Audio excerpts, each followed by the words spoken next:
General Bajwa ने कोई double game नहीं खेला। नून लीग की तरफ जाते जाते अल्लाह ने रास्ता तब्दील किया और रास्ता दिखाने के लिए अल्लाह ने बाजवा साहब को भेज दिया। मोनिस इलाही के बाद परवेज़ इलाही ने भी कह दिया कि इमरान खान का साथ देने के लिए साबिक आर्मी चीफ जनरल रिटायर्ड क़मर जावेद बाजवा ने कहा था। एक और इंटरव्यू में वज़ीर आला पंजाब ने कहा कि चौधरी शुजात हुसैन को जनरल बाजवा का कोई फ़ोन नहीं आया। इमरान खान की ये बात दुरुस्त नहीं कि जनरल बाजवा हमें इमरान खान के साथ जाने और दूसरे ग्रुप को नून लीग की तरफ जाने का कह रहे थे। जनरल बाजवा को उन्होंने खुद फ़ोन किया था।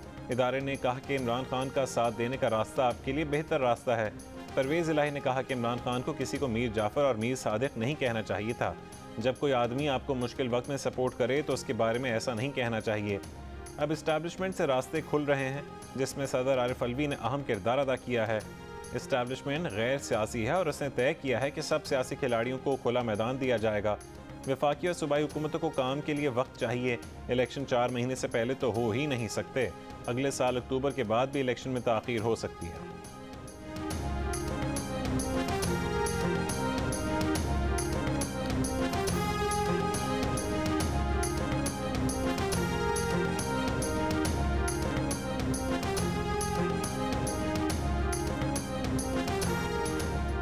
न्यूट्रल, जमहूरियत दोस्त, मुतहमिल मिजाज और सुलझी हुई शख्सियत इमरान खान अपनी वजारत उज़्मा में उस वक्त के आर्मी चीफ जनरल क़मर जावेद बाजवा की तारीफ़ों के पुल बांधते नजर आते थे।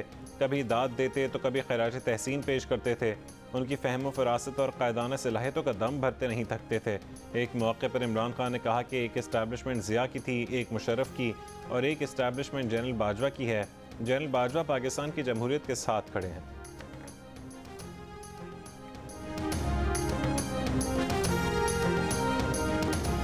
जब दरियाओं का सारा रुख पीटीआई के लिए मोड़ा हुआ था तो वो ठीक थे। जब पीछे हट गए तो बुरे हो गए। अगर बुरे होते तो हमें ये नहीं कहते कि इमरान खान के साथ जाओ। जनरल बाजवा से मुतालिक पीटीआई क़यादत के मनफी बयानात पर मोनिस इलाही का रद्द अमल। इमरान खान के इत्तेहादी और काफ लीग के रहनुमा मोनिस इलाही ने गुज़श्ता दिनों टीवी इंटरव्यू में दावा किया था कि जनरल बाजवा ने पीटीआई को सपोर्ट किया, बल्कि जनरल बाजवा ने तो तहरीक अदम एतमाद के वक्त भी उन्हें यानी मोनिस इलाही से कहा कि वो इमरान खान के साथ जाए।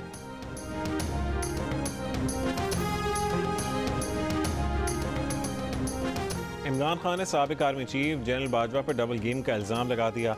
कहा कि जनरल बाजवा को एक्सटेंशन देकर बहुत बड़ी गलती की थी। जनरल बाजवा ने डबल गेम खेला। ताज़ा इंटरव्यू में कहा कि जनरल फैज़ को हटाया गया तब क्लियर हो गया कि उन्होंने मुझे हटाने का फ़ैसला कर लिया था। जनरल फैज़ को हटाया तो उसके बाद उनका गेम चल पड़ा था। हो सकता है कि मोनिस इलाही को कहा गया हो कि पीटीआई की तरफ जाओ, मगर काफ लीग में दूसरे को कहा गया होगा कि नून लीग में चले जाओ। जो जनरल बाजवा कहते वो उसका भरोसा कर लेते थे। इमरान खान ने कहा कि आईबी से रिपोर्ट आ रही थी कि गेम चल रहा है, तो उन्होंने एक दिन उनसे कहा कि मुझे क्लियर कर दें कि आप इधर हैं या उधर हैं। अगर आप इधर नहीं हैं तो फिर उनकी और हिकमत अमली होगी, वो अपने लोगों के पास जाएंगे।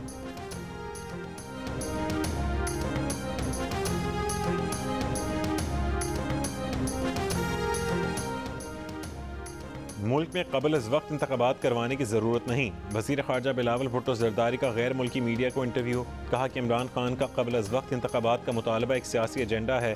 जमहूरियत की बक़ा पार्लिमान की बालादस्ती के लिए ज़रूरी है कि मौजूदा असम्बली अपनी मुद्दत पूरी करे। इत्तेहादी जमातें मिलकर मसाइल के हल के लिए काम कर रही हैं। गुज़श्ता हुकूमत की नाकाम ख़ारजा पॉलिसी की वजह से हम दुनिया से अलग होकर रह गए थे। गुज़श्ता हुकूमत के ख़ात्मे से मुतालिक अमरीका पर आयद इल्ज़ामात में कोई हकीकत नहीं। इमरान खान के अमरीका पर इल्ज़ामात सिर्फ सियासी मकासद के लिए हैं। इमरान खान एक नए सियासी फार्मूले में हिस्सा लेने की कोशिश कर रहे हैं।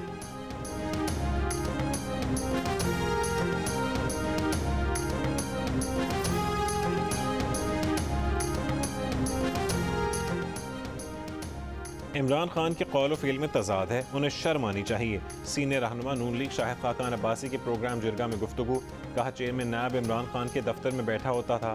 उस चेयरमैन नैब से वादा है कि उनके गिरबान में हाथ डालेंगे। अगर जावेद इकबाल प्रेशर बर्दाश्त नहीं कर सकते थे तो ओहदा छोड़ देते। अगर हमारी हुकूमत में जुल्म हो रहा है तो उसका अजाला होना चाहिए। वो अपने खिलाफ नैब केसेस ख़त्म करने की दरख्वास्त नहीं करेंगे। केस ख़त्म करना नैब का काम है। तारीख़ इन लोगों से जवाब मांगेगी। बोले असेंबली तोड़ने का मकसद होता है। वज़ीर आला नाकाम हो गया। मुआशी हालात ठीक करने के लिए 3 साल चाहिए।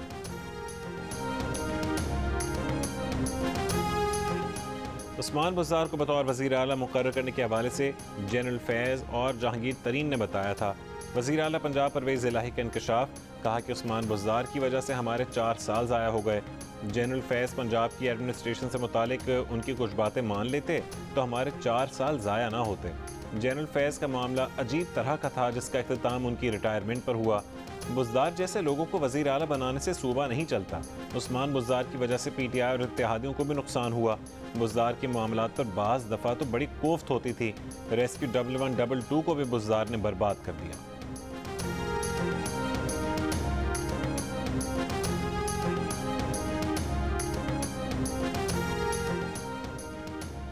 चेयरमैन तहरीक इंसाफ इमरान खान शौकत खानम अस्पताल पहुंचे, जख्मों का चेकअप करवाया। ज़राए के मुताबिक इमरान खान की टांग का एक्सरे भी किया गया।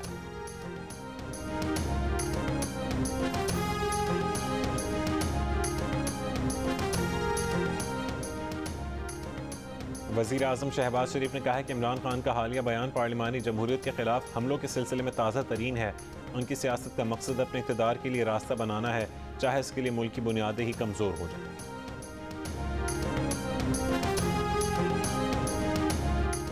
आज़ाद कश्मीर में बल्दियाती इंतख़ाबात के दूसरे मरहले में हुक्मरान तहरीक इंसाफ को शिकस्त, अपोजिशन इत्तेहाद की जमातों ने बरतरी हासिल कर ली। 866 में से 813 नशस्तों के नताइज के मुताबिक मुस्लिम लीग नून, पीपल्स पार्टी और जम्मू कश्मीर पीपल्स पार्टी को 287, जबकि PTI और मुस्लिम कॉन्फ्रेंस को 274 नशस्तें मिली। 234 नशस्तें आज़ाद उम्मीदवार ले उड़े। ज़िला काउंसिल हवेली की 12 में से सिर्फ एक नशस्त PTI को मिली।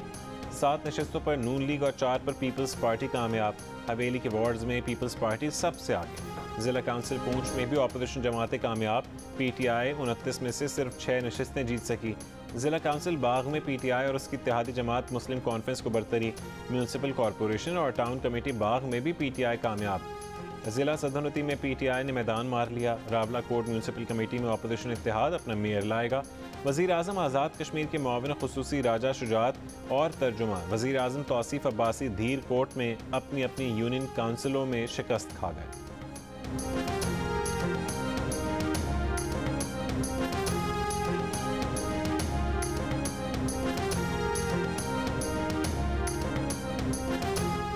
स्कॉटलैंड यार्ड ने नवाज शरीफ, मरियम नवाज और नासिर भट्ट के खिलाफ कत्ल की साजिश से मुतालिक किसी भी किस्म की तहकीकात का आगाज़ न करने की तस्दीक कर दी। मुस्लिम लीग के तर्जुमान होने के दावेदार तस्नीम हैदर ने लीगी क़यादत पर इमरान खान और अरशद शरीफ के कत्ल की साजिश के इल्ज़ाम आयद किए थे और दावा किया था कि पुलिस ने उनकी शिकायत पर तहकीकात का आगाज़ कर दिया है। स्कॉटलैंड यार्ड का कहने के तमाम शिकायत का जायज़ा लिया जा रहा है, लेकिन ना तो कोई गिरफ्तारी की, ना ही किसी से कोई सवाल किया और ना तहकीकात शुरू की हैं। स्कॉटलैंड यार्ड के स्पेशलिस्ट ऑपरेशन कमांड यूनिट के मुताबिक पाकिस्तान और कीनिया में कत्ल की साजिश से मुतालिक नवंबर में शिकायत मौसूल हुई।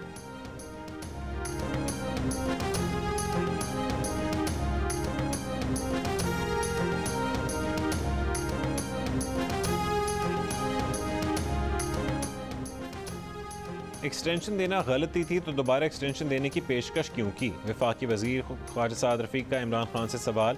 कहा कि आप 2 सूबों की हुकूमत तो चला कर दिखाएं, एक दूसरे के गिरबान फाड़ कर मुल्क नहीं चलते। इन्हें किस चीज़ की जल्दी है? इन्होंने कौन सी आग बुझानी है? इन्होंने तो अभी देखा ही कुछ नहीं, हमने बहुत भुगता है। इनके बकौल नून लीग की हुकूमत तो सिर्फ 27 किलोमीटर पर मुश्तमिल है। अवाम जिसकी कारकर्दगी देखेंगे उसे वोट डालेंगे।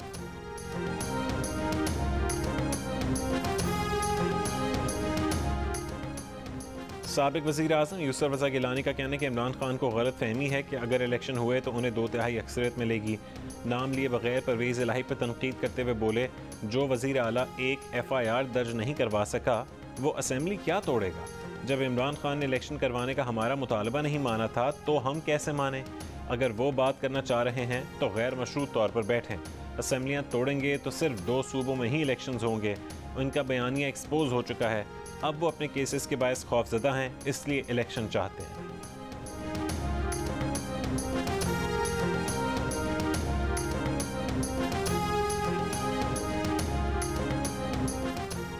सबको मौका मिल चुका, सब बेनकाब हो चुके। अमीर जमात इस्लामी सिराजुल हक का फैसलाबाद में अवामी जलसे से खिताब। कहा कि आज मरकज़ में 13 जमातों की और 2 सूबों में तहरीक इंसाफ की हुकूमत है। क्या ये लोग अवाम को बता सकते हैं कि इन्होंने मसाइल हल किए और इंसाफ का निज़ाम दिया? सिंधी सकाफत के दिन पर रंगों की बहार आ गई। सिंध धरती के बासियों के चेहरों पर खुशी के रंग, बच्चे बूढ़े जवान सभी ने अजरक और सिंधी टोपी जेबतन करके अपनी मोहब्बत निछावर की।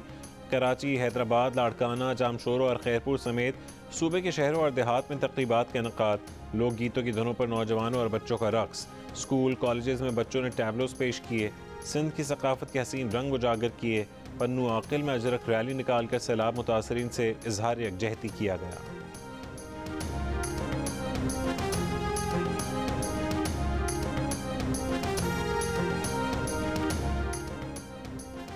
सिंध की यौम सकाफत पर वज़ीर आज़म शहबाज शरीफ, वज़ीर ख़ारजा बिलावल भुट्टो और सेनेटर शहरी रहमान समेत मुख्तलिफ शख्सियात की अहले सिंध को मुबारकबाद। वज़ीर आज़म शहबाज शरीफ ने कहा है कि बाबुल इस्लाम सिंध का सकाफती दिन और पाकिस्तान में वफाक की एक इकाई की खूबसूरती उजागर करने का दिन है। बिलावल भुट्टो ने कहा कि अजरक और टोपी सिंध की सकाफत की खूबसूरती और ताकत है। वज़ीर आला सिंध ने मुबारकबाद देते हुए कहा है कि सिंध की सकाफत दुनिया की कदीम तरीन सकाफतों में शामिल है। सेनेटर शहरी रहमान ने कहा कि सिंध सकाफत और तहजीब का मरकज़ है। सिंध की सकाफत दुनिया की कदीम तरीन सकाफतों में शामिल है। हमें सिंध की तारीख, सकाफत और तहजीब पर फ़ख्र है। गवर्नर हाउस में भी सिंधी कल्चर डे की तकरीब, MQM के कन्वीनर खालिद मकबूल सिद्दीकी की सिंधी कल्चर डे पर मुबारकबाद। जर्मन कौंसलर भी सिंध के सकाफती रंगों में रंग गए। सिंधी ज़बान में कल्चर डे की मुबारकबाद देकर सबको हैरान कर दिया।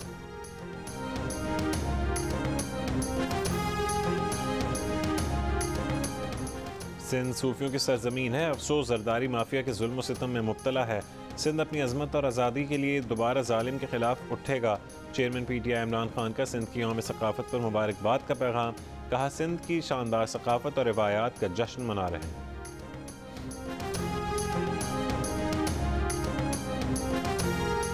कौमी अवामी तहरीक के सरबराह एयाज लतीफ़ वलीजो ने कहा है कि सिंध ने दुनिया को अमन, रवादारी और मोहब्बत का आलमी पैगाम दिया है।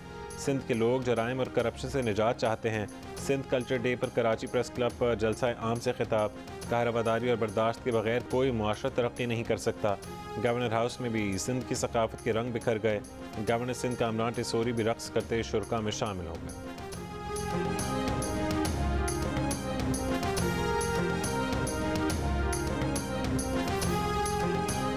रावलपिंडी टेस्ट में आर या पार, इंग्लैंड का दिलेराना फैसला। दूसरी इनिंग्स 264 रन, 7 खिलाड़ी आउट पर डिक्लेयर कर दी। पाकिस्तान को जीत के लिए 343 रन का हदफ मिला। 2 विकेट पर 80 रन बना लिए। अब्दुल्ला शफीक और Babar Azam out, Azhar Ali retired hurt हो गए। खेल के अख्ताम पर इमाम उल हक 43 और साउद शकील 24 रन के साथ नॉट आउट थे। मैच के आखिरी दिन पाकिस्तान को कामयाबी के लिए मजीद 263 रन बनाने होंगे, जबकि इंग्लैंड को 8 विकेटें दरकार हैं।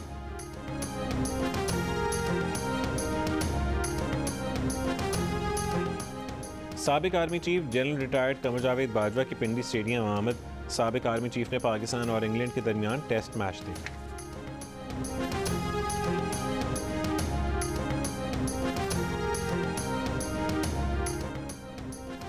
जुडिशल मजिस्ट्रेट कोयटा ने सेनेटर आजम सवाती का 5 रोज़ा रिमांड मंजूर कर लिया। सेनेटर आजम सवाती को 5 रोज़ा जिस्मानी रिमांड पर पुलिस के हवाले कर दिया गया। सेनेटर आजम सवाती को 3 रोज़ कबल इस्लामाबाद से गिरफ्तार करके राहदारी रिमांड पर कोयटा मुंतकिल किया गया था। सुप्रीम कोर्ट ने फैसल वावडा नाअहली केस का मुख्तसर तहरीरी फैसला जारी कर दिया। चीफ जस्टिस के तहरीर किए गए फैसले में कहा गया कि इलेक्शन कमीशन के पास उम्मीदवार को इलेक्शन से कबल नाअहल करने का इख्तियार नहीं है। इलेक्शन कमीशन और हाई कोर्ट का ताहयात नाअहली का फैसला कलअदम करार दिया जाता है। फैसल वावडा ने तस्लीम किया कि उनसे गलत बयानी हुई। गलती तस्लीम करने पर आर्टिकल 63(1)(c) का इत्तलाक होता है। फैसल वावडा मौजूदा असम्बली की मुद्दत तक नाअहल तस्वुर होंगे, आइंदा इंतखाबात लड़ने के लिए अहल होंगे।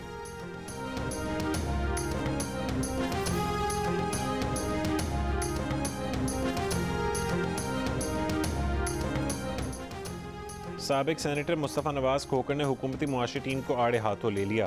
कहा मईशत बदस्तूर बदहाल है, मुल्क के दिवालिया होने का खतरा बढ़ गया है। कहा गया था कि डॉलर 200 रुपये का हो जाएगा, महंगाई कम होगी और IMF को सीधा कर देंगे, मगर उल्टा IMF ने अगली किस्त को नए टैक्स से मशरूत कर दिया। इसहाक डार का नाम लिए बगैर सवाल किया कि क्या मिफ्ता इस्माइल की बलि चढ़ाकर सिर्फ वजीर बनना ही मकसूद था।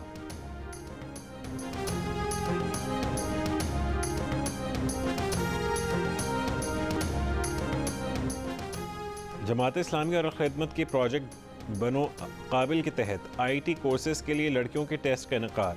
अमीर जमात इस्लामी कराची हाफिज नईमुर्रहमान ने कहा कि दुनिया IT इंडस्ट्री में आगे जा रही है, पाकिस्तान पीछे है। बदकिस्मती यह है कि इंफॉर्मेशन टेक्नोलॉजी के वजीर का ताल्लुक कराची से है और कराची में कोई IT यूनिवर्सिटी नहीं है।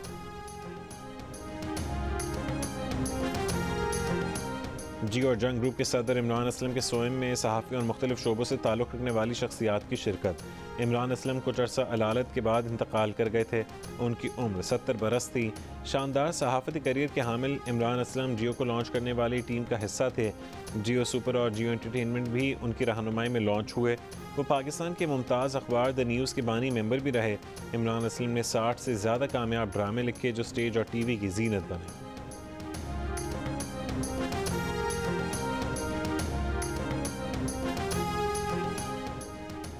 शाम के शहर सवेदा में मुआशी बहरान के खिलाफ एहतजाज। मुश्तल मुजाहिरीन ने गवर्नर के दफ्तर पर धावा बोल दिया, आग लगा दी। सिक्योरिटी फोर्सेस और मुजाहिरीन के दरमियान झड़पों में एक पुलिस एहलकार समेत 2 अफराद हलाक और मुतअद्दिद मुजाहिरीन जख्मी हो गए। मुजाहिरीन का सदर बशार अल असद से मुस्ताफ़ी होने का मुतालबा। शाम में तवील खाना जंगी और मगरबी पाबंदियों के बायस मुआशी हालात ख़राब हैं।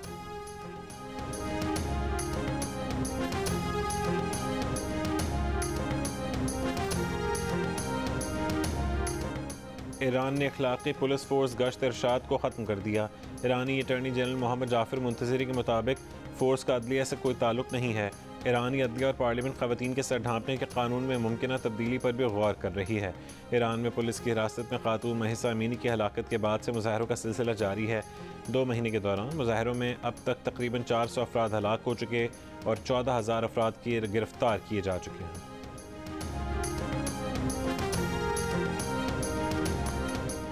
वर्ल्ड कप फुटबॉल में इंग्लैंड ने सेनेगाल को 0 के मुकाबले में 3 गोल से हराकर क्वार्टर फाइनल में जगह बना ली।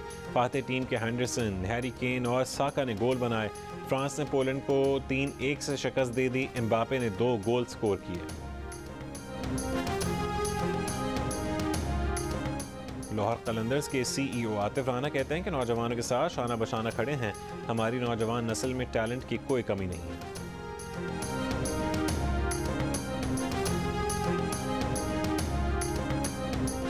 15वीं आलमी उर्दू कॉन्फ्रेंस के आखिरी रोज़ अदीब शौकत सिद्दीकी के 100 साल, मुश्ताक अहमद यूसुफ़ी की बेबाक मिज़ाह निगारी पर बात हुई। 5 किताबों की तकरीबी रुनुमाई और सिंधी ज़बान और अदब का जायज़ा लिया गया। नया मीडिया नए तकाज़े के उन्वान से मुज़ाकरा हुआ। रेडियो, थिएटर, TV और मौसीकी पर भी बात हुई। इफ्तिखार आरिफ ने कुलियात की तकरीबी रुनुमाई में अशार सुनाए। अनवर मकसूद ने 21वीं सदी के पाकिस्तान का खाका खींचा। सिंध के यौम सकाफ़त पर रक़्स किया गया। उर्दू के हक़ में 14 नकाती क़रारदाद मंजूर की गई।